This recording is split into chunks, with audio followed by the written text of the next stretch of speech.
नमस्कार दोस्तों, स्वागत है आपका हमारे चैनल पर।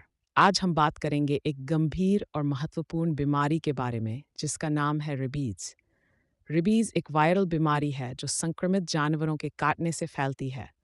इस वीडियो में हम रेबीज के इतिहास, कारण, लक्षण, रोकथाम और उपचार के बारे में विस्तार से जानेंगे। तो चलिए शुरू करते हैं। रेबीज का इतिहास हजारों साल पुराना है। इसे सबसे पहले लगभग 2300 साल पहले वर्णित किया गया था। इसका पहला वैज्ञानिक अध्ययन 19वीं सदी में हुआ था, जब फ्रेंच वैज्ञानिक लुई पास्चर ने रेबीज के खिलाफ पहला टीका विकसित किया। रेबीज का संक्रमण पूरी दुनिया में फैला हुआ है, लेकिन इसके बारे में जानकारी और टीकाकरण के कारण इसके मामलों में काफ़ी कमी आई है। रेबीज एक वायरस के कारण होता है जिसे रेब्रोवायरस कहा जाता है। ये वायरस मुख्य रूप से संक्रमित जानवरों के लार में पाया जाता है और काटने, खरोंच या किसी संक्रमित घाव से मानव शरीर में प्रवेश करता है। इसकी प्रमुख लक्षण सिरदर्द और बुखार, बेचैनी और घबराहट, जलन और गले में खराश, हाइड्रोफोबिया यानी पानी से डर, मानसिक भ्रम और हिंसक प्रवृत्ति। अगर इन लक्षणों को नज़रअंदाज किया जाए तो ये बीमारी घातक हो सकती है। रेबीज का प्रमुख संचरण जानवरों के काटने से होता है, विशेष रूप से कुत्तों के। इसके अलावा चमगादड़, लोमड़ी और अन्य जंगली जानवर भी इसे फैला सकते हैं।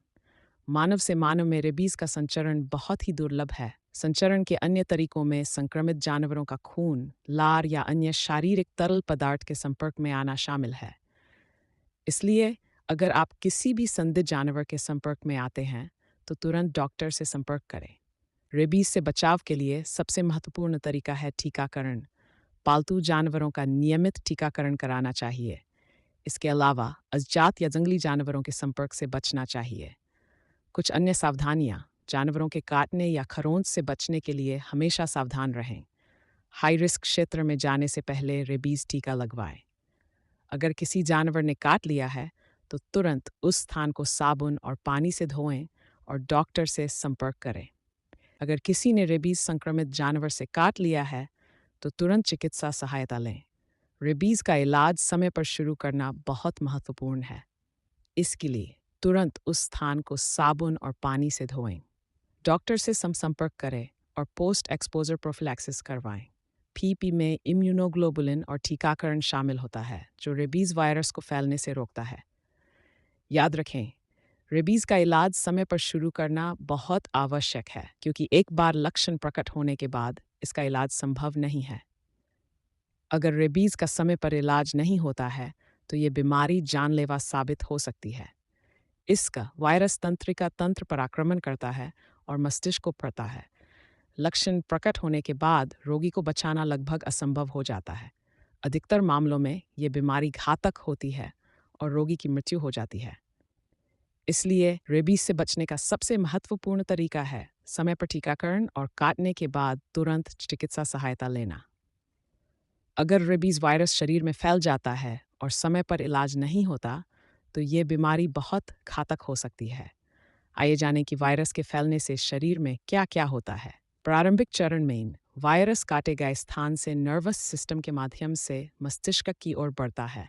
इस दौरान व्यक्ति को बुखार, सिरदर्द और कमजोरी महसूस होती है। एडवांस स्टेज में वायरस मस्तिष्क और रीढ़ की हड्डी में फैल जाता है। व्यक्ति को बेचैनी, घबराहट और भ्रम होने लगता है। गले में जलन और पानी से डर यानी हाइड्रोफोबिया का अनुभव होता है। गंभीर स्टेज मरीज हिंसक हो सकता है और अजीब व्यवहार दिखा सकता है। व्यक्ति को मांसपेशियों में ऐंठन और लकवा मार सकता है। अंततः मरीज कोमा में जा सकता है और उसकी मृत्यु हो सकती है। रेबीज के लक्षण प्रकट होने के बाद ये बीमारी लगभग हमेशा घातक होती है। इसलिए रेबीज का समय पर इलाज अत्यंत महत्वपूर्ण है। चलिए एक उदाहरण के माध्यम से समझते हैं कि अगर रेबीज का समय पर इलाज न हो तो क्या हो सकता है। मुकेश एक ग्रामीण इलाके में रहता था। एक दिन उसे एक जंगली कुत्ते ने काट लिया। मुकेश ने इसे गंभीरता से नहीं लिया और किसी डॉक्टर के पास नहीं गया। कुछ हफ्तों बाद उसे सिर दर्द, बुखार और बेचैनी महसूस होने लगी।